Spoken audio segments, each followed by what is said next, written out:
주님께서 그들의 마음의 소원을 들어주실 때에 아버지의 뜻 가운데 이루어지는 귀한 역사 있기를 소원합니다. 주님께서 원하시는 모양으로 이루어지는 역사 있게 하여 주시옵소서. 주님께 귀한 예물을 드립니다. 주님, 이 예물의 손길을 주님께서 기억하여 주시고 또한 더욱더 크고 놀라운 은혜와 복으로 채워 주시옵소서. 이 예물이 쓰일 때에 하나님의 영광만 드러나게 하여 주시며 하나님께서 원하시는 데에 거룩하게 사용받기를 원합니다. 주님께서 함께 하여 주시고 허튼 곳에 쓰여지지 않도록 주님께서 아버지 하나님 우리를 깨어 인도하여 주시기를 원합니다. 특별히 청년과 부흥하는 데 사용받기를 원하오니 주님 인도하여 주시옵소서. 드리지 못한 손길 가운데도 동일한 복을 허락해 주시기를 원합니다. 물질로 말미암아 시험 드는 자 없게 하여 주시며 주님께 드리는 기쁨이 그들의 마음 가운데 새겨질 수 있도록 주님께서 인도하여 주시옵소서.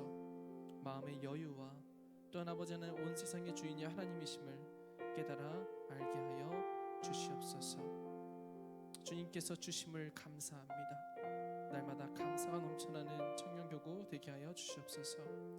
사랑이 많으신 우리 주 예수님의 이름으로 간절히 기도하옵나이다. 아멘. 자리에 앉으시겠습니다.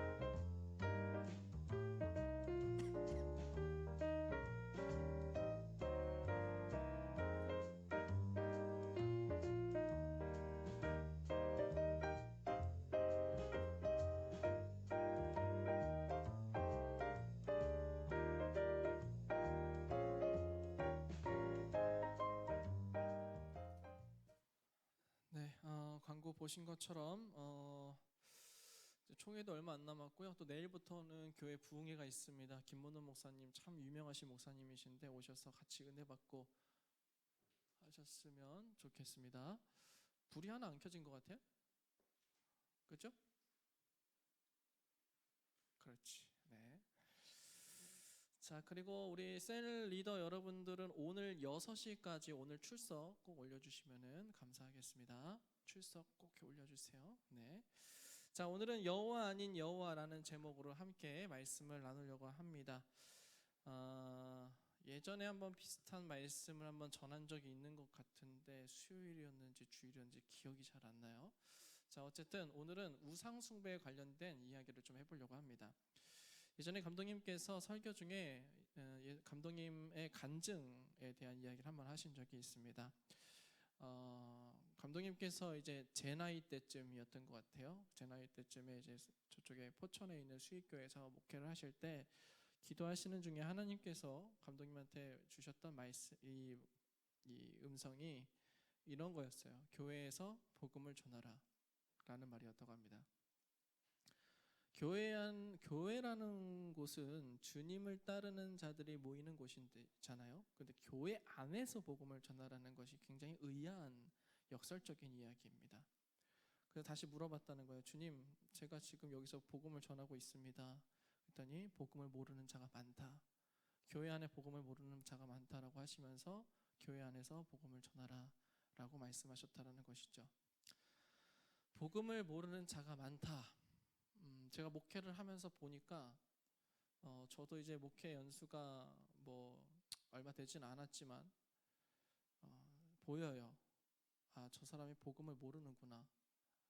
교회를 오랫동안 다녔음에도 불구하고 복음의 비밀을 알지 못하는구나 라고 느껴질 때가 있습니다. 어릴 때부터 교회에 살면서 담임 목사님에게 상담을 받기 위해서 찾아오시는 분들을 여러 보았습니다.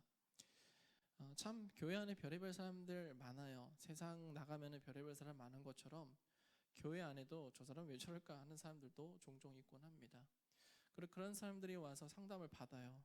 그런데 감독님께서 하시는 이야기는 사실 목회자가 상담을 온 성도에게 이제 상담을 해주고 이제 마지막으로 꺼내는 이야기가 뭐냐면 대부분이 우리 함께 기도합시다예요.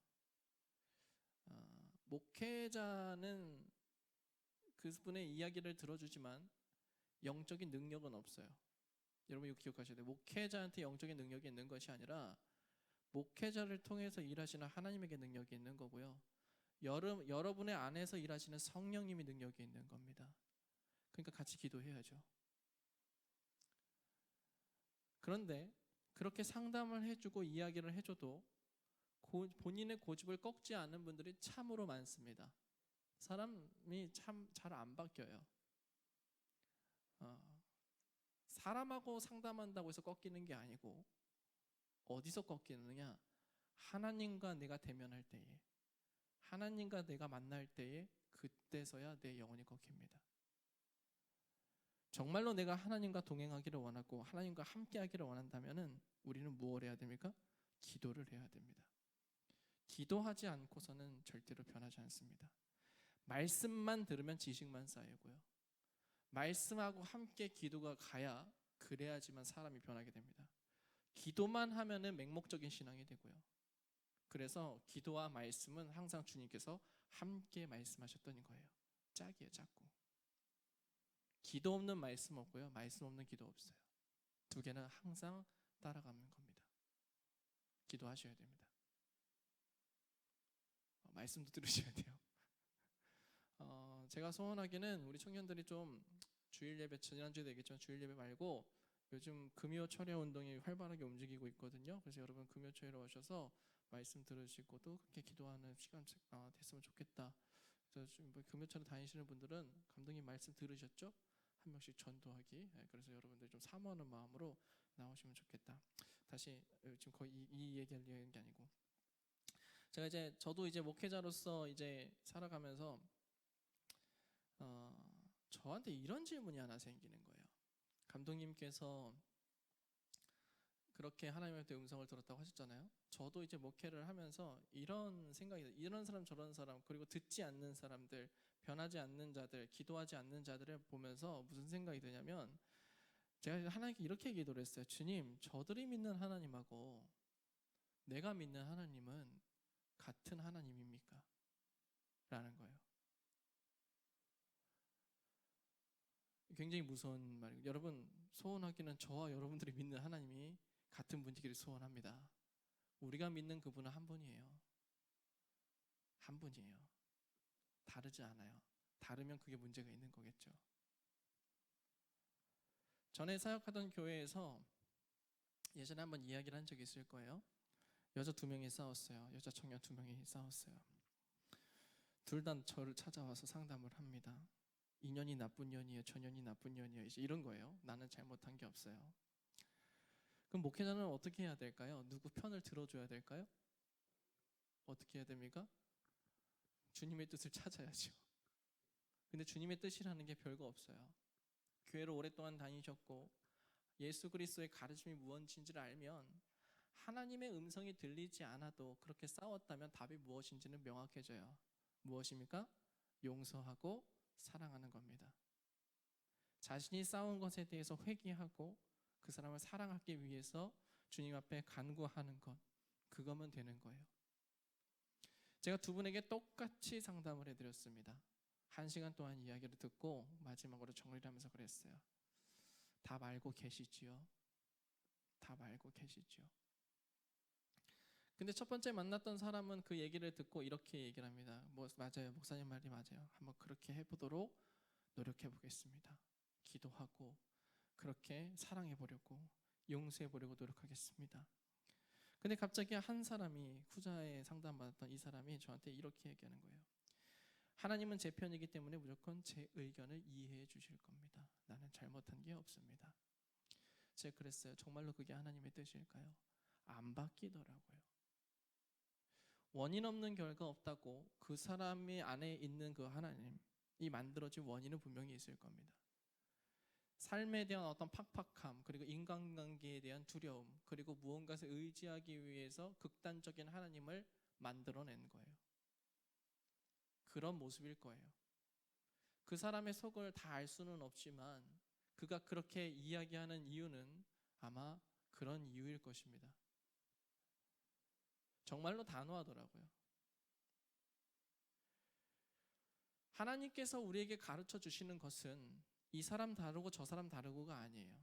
지역과 문화에 따라서는 접근하는 방식과 속도가 다를지는 몰라도 하나님께서 궁극적으로 이루고자 하시는, 예수님께서 이 땅 가운데서 이루고자 하셨던 그 하나님의 나라의 모습은 다 마찬가지 똑같습니다. 사랑하는 것, 이웃을 사랑하고 하나님을 사랑하는 것, 그게 궁극적인 거예요. 그런데 사람들은 어떻게 합니까? 내가 믿는 그 하나님에 대해서 왜곡시키기 시작을 해요. 그리고 내 기준에 맞는 하나님을 새롭게 만들어냅니다. 그리고 그것을 무엇이라 생각해요? 하나님이라 생각해요. 오늘은 좀 어떤 얘기를 해볼 거냐면 내 안에 있는 하나님, 그리고 잘못된 하나님을 만들어 섬기는 그러한 자들에 대한 이야기를 해볼까 합니다.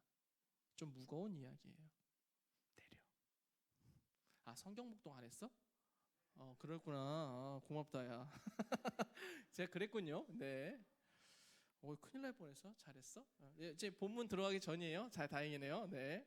말씀 보겠습니다. 열왕기상 12장의 말씀입니다. 그래서 계속 들고 있었구나. 그래. 그래. 자, 열왕기상 12장 25절로 33절까지의 말씀. 제가 한 절, 여러분 한 절 교독하도록 하겠습니다. 여로보암이 에브라임 산지에 세겜을 건축하고 거기서 살며 또 거기서 나가서 분우엘을 건축하고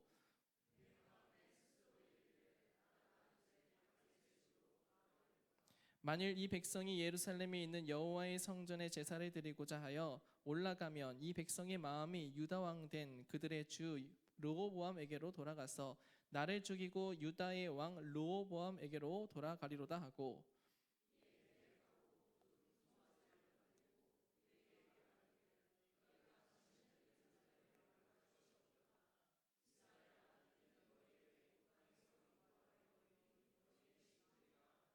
하나는 베델에 두고 하나는 단에 둔지라.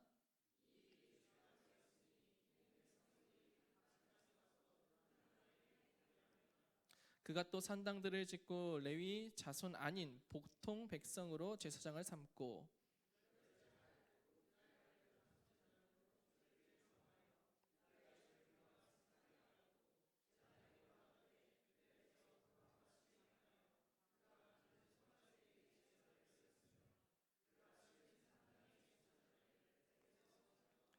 함께 있습니다. 그가 자기 마음대로 정한 달 곧 여덟째 달 15째 날로 이스라엘 자손을 위하여 절기로 정하고 베델에 쌓은 제단에 올라가서 분향하였더라. 아멘. 야, 큰일 날 뻔했어. 고맙다 이 성현아. 자, 오늘 제가 여호와 아닌 여호와라고 했는데 이제 여로보암의 이야기를 한번 들어가 보려고 합니다. 앞선 이야기를 잘 기억하시고 이 여로보암이라고 하는 이 왕은 북이스라엘의 1대 왕이었습니다. 본래 이 여로보암이라고 하는 사람은 이 솔로몬 왕의 굉장히 유능한 부하였어요. 그래서 11장 28절의 말씀에 보면, 안 찾아도 돼요. 11장 28절의 말씀에 보면 그의 기록에 대해서 이렇게 기록하고 있습니다. 이 사람 여로보암은 큰 용사라. 솔로몬이 이 청년의 부지런함을 보고 세워 요셉 족속의 일을 감독하게 하였다라고 기록하고 있습니다. 그러니까 왕의 눈에 띄일 정도로, 왕이 직접적으로 스카우트를 할 정도로, 그리고 왕이 직접 한 족속을 다스릴 수 있는 우두머리로 세울 정도로 굉장히 유능한 사람이었다라는 거예요. 그런데 어느 날 선지자 한 명이 이 여로보암을 찾아옵니다. 그러면서 자신의 흰옷을 12조각으로 찢어요. 그러면서 여로보암에게 열 조각을 잡으라고 합니다. 그러면서 말하기를 뭐라고 얘기를 하냐면 내가 이 12지파 중에서 10지파를 너에게 주겠다는 거예요. 왜 이런 현상이 벌어졌는가? 다윗의 아들이었던 솔로몬이 정말로 많은 여자들을 데리고 살았거든요. 몇 명이었을까요? 한 1000명쯤 됐다고 해요. 아닌가? 더 많았나? 왜 부러운 눈으로 그렇게 쳐다보세요? 이렇게. 큰일 나. 그러지 마세요. 누구라고 얘기 안 할게요 제가. 네. 자, 저 생각을 해봤어요. 1,000명 데리고 산다. 와. 근데 이 1,000명을 위해서 뭘 했는지 아세요? 궁전을 지었어요. 이 1,000명의 여자들이 살 수 있기 위해서 각각의 성들을 다 지으려고 하니까 막 백성들을 엄청나게 수탈한 거예요. 근데 문제는 하나님께서 진짜로 열받으시는 거는 뭐냐면은 그것 때문이 아니라 그 여자들이 어떤 사람들이냐면은 다 다른 족속의 사람, 다른 나라의 여인들이었어요. 그러니까 동맹을 유지하기 위해서 혹은 무역을 확장시키기 위해서 만들었던 혼인 관계였거든요. 그렇게 만들다 보니까 어떻게 되냐면은 그 나라에서 있었던 우상들이 쫙 이 예루살렘으로 들어오게 된 거예요. 그러니까 하나님께서 제일로 싫어하시는 게 뭡니까? 우상을 숭배하는 일이었습니다. 그래서 하나님께서 그것을 보시고 뭐 어떻게 하신 거예요? 이거 안 되겠다, 징계를 해야겠다라고 하시면서 10개의 지파를 누구한테 주기로 결정하신 겁니까? 여로보암에게 주기로 결정한 거예요. 그리고 솔로몬의 아들이었던 르호보암과 여로보암은 전혀 상관없는 사람이에요. 형제도 아니고 뭐도 아니에요. 저도 어릴 때만 보다가 보암으로 끝나니까 형제인가 싶었는데 전혀 다른 사람입니다. 르호보암, 여로보암은 전혀 다른 사람이에요. 친족 관계도 아니에요. 지파 자체가 달라요. 자, 근데 이 르호보암은 두 개의 지파를 남겨놓은 이유가 뭐냐? 다윗을 보아서라고 했대요. 다윗을 보고 다윗이 잘했으니까 이 두 개의 지파는 남겨두겠다라고 해서 어쨌든 간에 그렇게 해서 여로보암이 북쪽의 10개 지파를 데리고 가서 새로운 나라 북이스라엘을 만들게 됩니다. 자, 여로보암이 이렇게 왕이 된 뒤에 이제 나라의 기본 틀들을 마련하면서 정리했어요. 근데 그가 나라를 다스리기 위해서 기본 틀을 쫙 만들어 나가는 가운데에 한 가지 걸리는 게 있었으니 그게 뭐였는가? 제사였어요. 이스라엘 백성들의 신앙의 기반은 어디에 있었습니까? 예루살렘에 있는 성전에 기반을 두고 있었습니다. 북이스라엘 사람이든 남유다 사람이든 상관없이 이 모든 사람의 신앙적 기반이 어디 있었다는 거예요? 예루살렘 성전에 있었다라는 거예요. 그러니까 때가 되면은 이 북이스라엘 사람들이 어디로 향하게 돼요? 남유다 왕국에 있는 예루살렘 성전으로 향하게 되었다라는 거예요. 근데 여로보암이 보니까 이게 굉장히 걱정스러운 겁니다. 그가 이야기하기를 뭐라고 얘기해요? 오늘 본문 27절 말씀입니다. 27절 함께 있습니다. 시작. 만일 이 백성이 예루살렘에 있는 여호와의 성전을 제사를 드리고자 하여 올라가면 이 백성의 마음이 유다 왕 된 그들의 주 르호보암에게로 돌아가서 나를 죽이고 유다의 왕 르호보암에게로 돌아가리로다. 걱정이 이거예요. 나라가 세워지긴 세워졌는데 이 사람들 결국에는 성전에 제사를 드리고자 하여서 그쪽으로 가게 될 건데 결국엔 그렇게 자꾸 가다 보면 자꾸 그쪽으로 넘어가다 보면 이 백성들이 어떻게 한다는 거예요? 르호보암을 따르고 나를 죽일 수도 있겠다라는 걱정이 들었다라는 거예요. 이 남유다에게 다시 흡수될 것이라는 걱정이 들었다는 거예요. 이게 나눠지긴 했는데 선지자를 통하여서 하나님이 나누시긴 했는데 이게 돌아갈까 봐 걱정이 됐다는 거예요. 그런데 이 생각을 어떻게 했나? 26절입니다. 함께 있습니다. 시작. 그의 마음에 스스로 이르기를 나라가 이제 다윗의 집으로 돌아가리로다. 이게 중요한 거예요. 지금 보면은 뭐라고 해요? 그의 마음에, 여로보암 마음에 스스로 이르기를 나라가 어디로 돌아간다고요? 다윗의 집, 다시 말하면 남유다 르호보암에게로 돌아가겠다라고 생각을 했다는 거예요. 여로보암의 생각이에요. 그래서 그가 행한 것이 무엇입니까? 단과 베델에 금송아지를 만들어요. 금송아지를 만들어서 어떻게 합니까? 이렇게 얘기를 하는 거예요. 29절의 말씀을 보니까 이에 계획하여 두 금송아지를 만들고 무리에게 말하기를, 무리에게 말하기를 너희가 다시는 예루살렘에 올라갈 것이 없도다. 자, 그 다음 말씀 보세요. 이스라엘아, 이는 너희를 애굽 땅에서 인도하여 올린 누구라고요? 너희의 신들이라. 이거 굉장히 애매한 건데 신들로 바뀌었어요. 복수로 바뀌었어요. 일단. 근데 여호와 이 백성들을 이끌고 나온 게 누구예요? 하나님이잖아요. 여호와예요. 여호와. 신들이라고 하는 건 장소가 두 곳이라 그래요. 금송아지를 두 개 만들어 놓고 뭐라고 얘기하는 거예요? 저게 여호와라는 거예요. 저게 너희의 여호와야, 너희를 구원해낸 여호와야 라고 말하는 겁니다. 여로보암이 그러는 거예요. 더 이상 우리 예루살렘 갈 필요가 없어. 우리의 하나님이 여기 계신다는 거예요. 이 모습은 우린 뭘 떠오르게 해요? 아론의 금송아지를 떠오르게 해요. 근데 이 두 사건에 공통점이 있습니다. 뭡니까? 불안감이에요. 두려움이에요.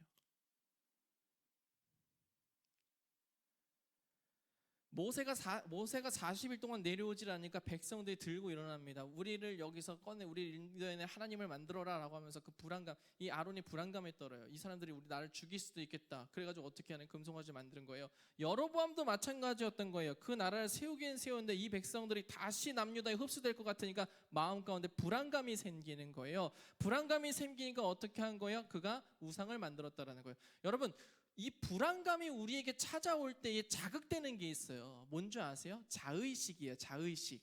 나의 자아라고요. 자아. 살아남기 위한 일종의 반응인 거예요.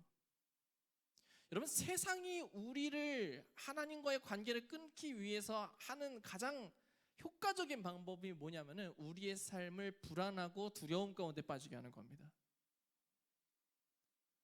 이해되세요? 우리가 세상을 살아가면서 얼마나 수많은 상황들을 만나고 사건들을 만납니까? 그 사건들을 만나고 상황들을 만날 때에 우리 마음 가운데는 무엇이 있냐면은 미래에 대한 불확실성이 있어요. 예전에 한번 제가 설교 중에 얘기한 적이 있어요. 그렇죠? 미래에 대한 불확실성. 이것 때문에 두렵고 겁나는 거예요. 근데 그 과정 가운데서 무엇을 하는 거예요? 나의 자아가 살아나서 움직이기 시작을 해요. 근데 문제는, 더 무서운 건 뭐냐면 자아가 살아나가지고 하나님을 떠나는 게 아니라 하나님을 재창조해버려요. 뭔 말이냐면 우리가 하나님을 섬기는 것은, 여러분, 섬긴다라는 표현은 뭐예요? 어떤 대상에 대해서 내가 받든다는 거예요. 내가 영광을 올려드리고 내 모든 것을 내어드린다는 의미니까 섬긴다는 의미예요. 우리가 하나님을 섬긴다라는 것은 어떤 거예요? 그 기준에 뭐가 있어요? 하나님의 기준으로 섬기는 거예요. 내 기준으로 하나님을 섬기는 것이 아니라 누구 기준으로 하나님을 섬기는 겁니까? 하나님의 말씀, 하나님의 기준으로서 섬기는 것이 섬기는 거지. 내 기준으로서 내 기준으로 섬기기 시작하면 그건 뭐예요? 이미 하나님이 아니게 된 거예요. 뭐예요? 여호와라는 하나님이라는 새로운 우상을 내 안에다가 만들어 놓고 어떻게 하는 거예요? 내 기준대로 그렇게 섬기고 있는 겁니다.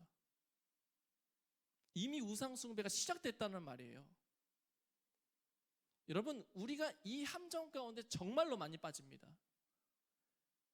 세상은 우리를 어떻게든 하나님과의 관계를 끊어내기 위해서 수많은 상황들을 만들어요. 마귀를 보내가지고 수많은 상황들을 만들어내고 불안감과 두려움 가운데 빠지도록 만든다고요. 그래서 어떻게 하는 거예요? 하나님과의 관계가 끊어지게. 그리고 무엇보다도 하나님과의 관계가 끊어지지 않은 척 보이게끔 만드는 거예요. 지금 여러분의 한 행동이 뭡니까? 야, 우리 하나님 여기 있다. 백성들만 안 움직이면 된다고 생각해요. 내 기준으로 만든 거예요. 그러면서 어떻게 해요? 이 사람 보면은, 자 보세요. 31절의 말씀에 보면 그가 또 산당들을 짓고 레위 자손 아닌 보통 백성을 제사장으로 잡았죠. 자, 이것도 마찬가지예요. 자, 이스라엘 백성들의 신앙의 기반이 어디 있다고 했습니까? 예루살렘 성전에 있다고 했잖아요. 예루살렘 성전에. 자, 근데 레위 지파는 어떤 사람들입니까? 하나님께서 택하시사 하나님께 제사를 드리기 위해서 따로 구분된 족속이에요. 그리고 이 사람들의 수장은 누구입니까? 대제사장이에요. 하나님께서 세우신 대제사장인데 이 대제사장이 어디 있어요? 예루살렘에 있다고요. 그러니까 예루살렘하고 완벽하게 끊어내기 위해서 어떻게 한 거예요? 하나님의 기준은 레위 사람인데 본인의 기준에게 맞는 보통 사람들로 다 바꿔버린 거예요.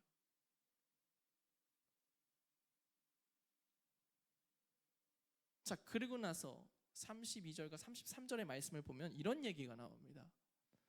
어떻게 해요?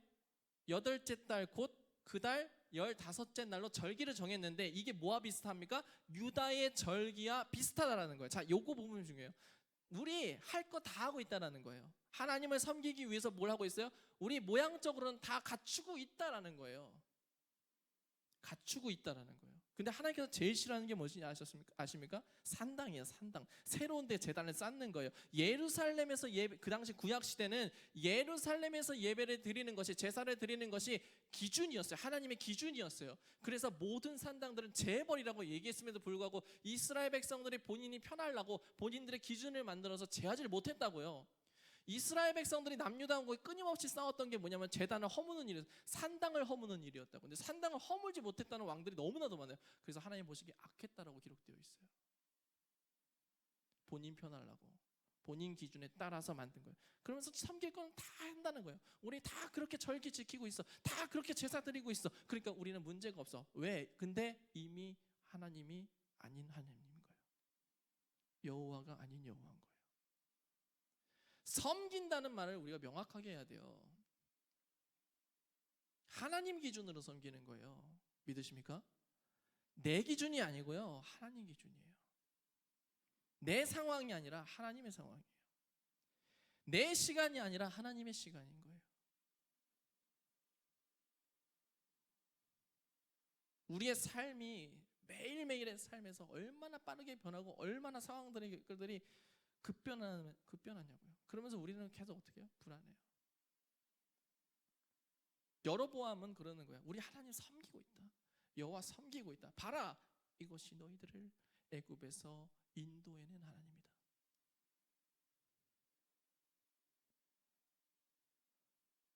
그 불안감 뭐야? 믿음이 없는 거예요. 여러분, 이 북이스라엘을 누가 세웠어요?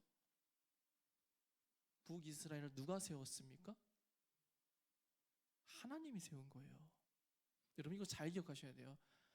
북이스라엘을 누가 세우셨습니까? 하나님이 세우신 겁니다. 그러면 그 북이스라엘을 세운 하나님은 북이스라엘을 책임질 의무가 있어요, 없어요? 있는 거예요. 약속하신 거니까. 내가 너에게 열지파를 주겠다라고 약속하신 거잖아요. 그 나라를 내가 하겠다라고 약속하신 거잖아요. 그러면 이미 계약은 성립이 된 거예요. 하나님의 언약은 성립이 된 거예요. 근데 그 하나님의 언약은, 하나님의 약속은 이루어진다고요. 뭐만 있으면, 믿음이 있으면. 그런데 오늘 말씀 가운데 뭐라고 얘기합니까? 여로보암이 스스로 생각하기를 이라고 기록되어 있어요. 스스로 생각하기를. 하나님께서 세우신 북이스라엘, 이스라엘 백성들이 제사를 위해서 예루살렘으로 향하든 안 향하든 그거와 상관없이 북이스라엘은 누가 세운 나라예요? 하나님이 세운 나라예요. 여로보암의 눈에 인간적인 생각으로 볼 때, 정치적으로 볼 때 그것이 굉장히 불안한 걸 보이지만 하나님이 세운 나라가 하나님이 망하게 하지 다른 사람이 망하게 하겠냐고요. 즉 여로보암의 마음 가운데 들어온 그 불안감과 두려움이 하나님을 향한 믿음을 지워버린 거예요. 이해되십니까? 이해가 되세요?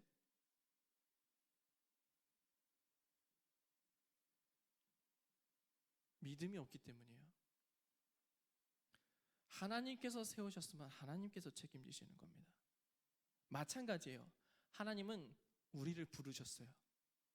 우리를 부르셔서 하나님의 백성으로 삼아주셨어요. 우리 여러분 크게 착각하는 게 뭐냐면 내가 내 발로 하나님의 전에 나와서 주님을 믿는다고 생각하는데 아니에요. 여러분, 하나님께서 우리에게 믿음을 주셔야지만 우리가 하나님을 믿을 수 있는 거예요. 내가 주님께 간구함으로써 주님께 믿음을 구할 때에 주님께서 그 믿음을 주심으로써 비로소 내가 하나님을 믿게 되는 거라고요. 그걸 하나님의 은혜예요. 은혜. 선제적 은혜라고 해요. 그거를 선제적 은총이라고 얘기해요. 하나님께서 우리에게 베푸신 그 은혜가 있기 때문에 우리가 이 자리에 있는 거예요. 자, 다시 말하면 하나님께서 우리를 부르셨어요. 그럼 하나님께서 우리의 삶을 어떻게 해주시는 거예요? 책임져 주시는 거예요. 근데 하나님께서 우리에게 요구하시는 바가 뭡니까? 너는 나를 예배하고 섬기라예요. 우리가 창조된 목적이 뭐예요? 우리가 하나님의 영광을 올려드리기 위해서 창조되고 부름받았잖아요. 이스라엘 백성들이 애굽에서 나올 때 하나님께서 말씀하시기를 뭐라고 말씀하시죠? 저들은 나를 예배할 백성이다. 나를 섬길 백성들이다. 그러니 보내라라고 했잖아요. 하나님께서 부르신 거예요. 그럼 그 삶은 누가 책임져 주시는 거예요? 하나님이 책임져 주신다라는 거예요. 그런데 우리가 믿음이 없어서 어떻게 하는 거예요? 믿음이 없어서 어떻게 하는 거예요? 내 기준으로 자꾸 하나님을 섬기려고 하는 거예요. 근데 이미 그 순간부터 뭐가 시작되는 거예요? 우상 숭배가 시작되어 버리는 거예요.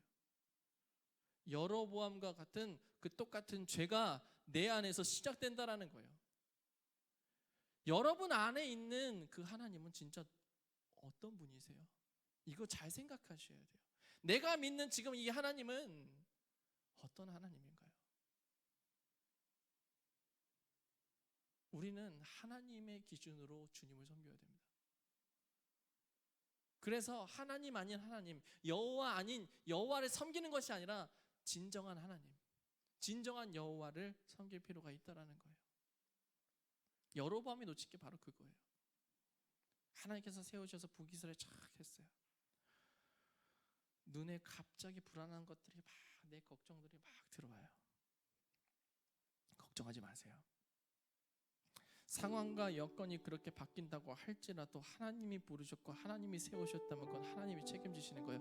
망하게 해도 하나님이 망하게 하는 거예요. 망하게 해도. 복을 주셔도 하나님이 주시는 거고요. 망하게 해도 하나님이 망하게 하시는 거예요. 이거 말씀 이후에 13장의 말씀에 따르면 어떤 말씀이 나오는지 아세요? 여로보암이 세운 이 제단을 하나님께서 징계하시는 장면이 나와요. 너 왜 그랬냐 이거예요. 말씀에 분명하게 기록되어 있습니다. 30절의 말씀에 이 일이 죄가 되었다. 여로보암이 부른 자가 누군데요? 여호와예요. 하나님이에요. 그 이스라엘 사람들이 말하고 있는 그 하나님이라고요. 그런데 그 하나님이 하나님이 아니래요. 여러분 안에 있는 하나님은 어떤 하나님이에요? 저와 같은 하나님이어야 돼요. 저와 같은 하나님이기를 원합니다. 우리의 기준으로 하나님을 만드는 것이 아니라 하나님의 말씀 가운데에 하나님의 기준 가운데 있는 그 하나님.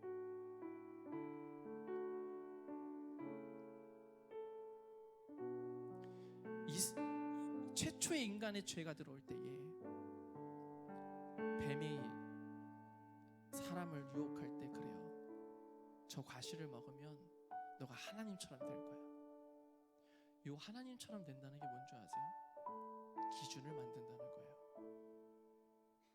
하나님처럼 된다는 건 너희가 하나님의 기준에 매여 있는 게 아니라 네 스스로 기준을 만드는 자가 된다는 거예요. 선악을 알게 하는 과실이 뭔지 아세요? 선과 악을 기준 짓는 분은 오직 하나님 한 분뿐이세요. 근데 그거를 먹는다는 건 뭐예요? 내가 선악의 기준이 되겠다는 거예요. 내가 기준이 되겠다는 거예요. 근데 그 우상이 어떻게 해요? 나를 피폐하게 만들어요. 오직 내 영혼을 살리는 분은, 생명이 있으신 분은 오직 그 하나님 한 분뿐이세요. 그래서 우리가 그 어떤 상황들을 만날 때에 우리는 어떻게 해야 돼요? 주님께 간구하는 거예요. 주님 도와주세요. 내가 상황을 만나고 어떤 어려움을 만날 때마다 주님께 기도하는 거예요. 주님 도와주세요. 주님은 나를 부르셨으니 나의 하나님이시니 나를 도와주세요. 내가 흔들리지 않게 해주세요. 오직 하나님의 기준으로 하나님을 섬기는 자 되게 해주세요. 내가 스스로 기준을 만들어서 하나님 아닌 하나님을 세우는 게 아니고 여호와 아닌 여호와를 세우는 게 아니라 진정한 하나님을 믿는, 진정한 여호와를 믿는 제가 되게 해주세요. 성령님 도와주세요. 흔들리지 않게 해주세요. 제대로 예배드리는 자 되게 해주세요. 우리가 그렇게 되기를 주님의 이름으로 축복합니다. 주님은 그런 자를 찾으시는 거예요. 여러분 안에 있는 하나님은 어떤 하나님이십니까? 참 하나님이기를 원합니다.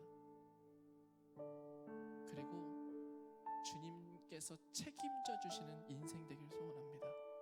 복 주시는 인생, 보호해 주시는 인생, 주님의 인도하심을 받는 인생. 누구의 기준으로 살 때? 하나님의 기준으로 살 때. 우리가 그렇게 되기를 주님의 이름으로 축복합니다. 이 시간 우리 함께 찬양하며 나아가기를 원합니다. 오늘 우리 마지막으로 불렀던 찬양이죠. 주를 위한 이곳에라는 찬양입니다. 우리가 정말로 많은 사람들이 예배를 드리고 있지만 정말로 주님을 위해서 예배드리는 자가 몇 명이나 있을까요? 우리가 진정으로서 주님께 예배드리기를 원합니다. 정말로 하나님의 기준으로서 주님을 바라보기를 원합니다. 주님 앞에 엎드리고 주님께 온전하게 영광 돌리는 귀한 영혼들 되기를 소원합니다. 이 시간 우리 함께 찬양하고 뜨겁게 기도하며 나아가겠습니다. 주를 위한 이곳에, 주를 위한 이곳에 예배하는 자들 중에 그가 찾는 이 없어 주님께서 슬퍼하시네. 주님이 찾으시는, 주님이 찾으시는 그 한 사람 그의 배자, 그 사람이 여러분 되기를 축복합니다. 내가 그 사람 되기 간절히 주께 예배하네. 주 은혜로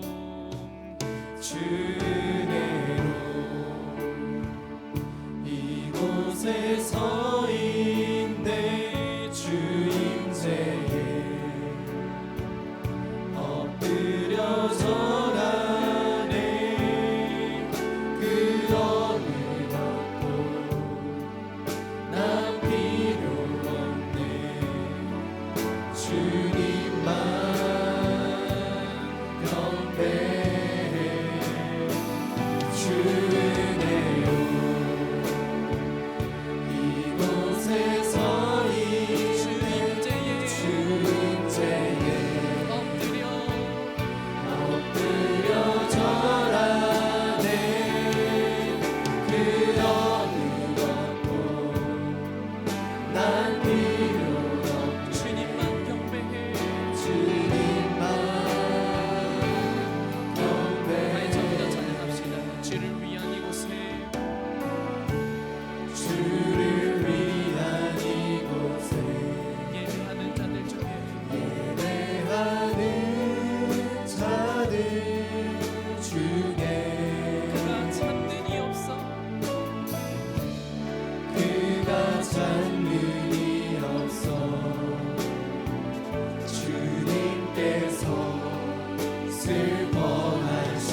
섬기게 하여 주시옵소서. 나에게 어떤 상황과 아버지 어떤 어려움이 찾아온다 할지라도 주님께 간구함으로 나아갈 수 있게 하여 주시옵소서. 흔들리지 않게 하여 주시옵소서. 무너지지 않게 하여 주시옵소서. 나의 기준으로 주님을 섬기는 것이 아니라 하나님의 기준으로 온전히 주님을 섬기는 자 되게 해달라고, 이 시간 참된 예배자 되게 해달라고 주 한번 외치고 동성으로 일어나갑시다. 주여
사랑이 많으신 아버지 하나님,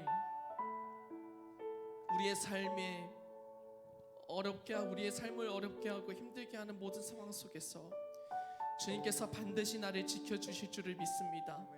그 믿음이 있게 하여 주시옵소서. 어떠한 상황 속에서 흔들리지 아니하며 오직 주님만을 참되게 섬기는 참된 예배자 되기를 원합니다.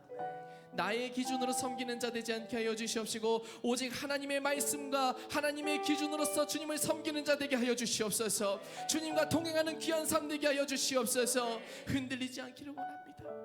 우리는 부족하고 연약하여서 나도 모르게 내 안에 하나님 아닌 하나님을 만들고 여호와 아닌 여호와를 만들고 섬기고 있었던 것은 아닌지 돌아봅니다.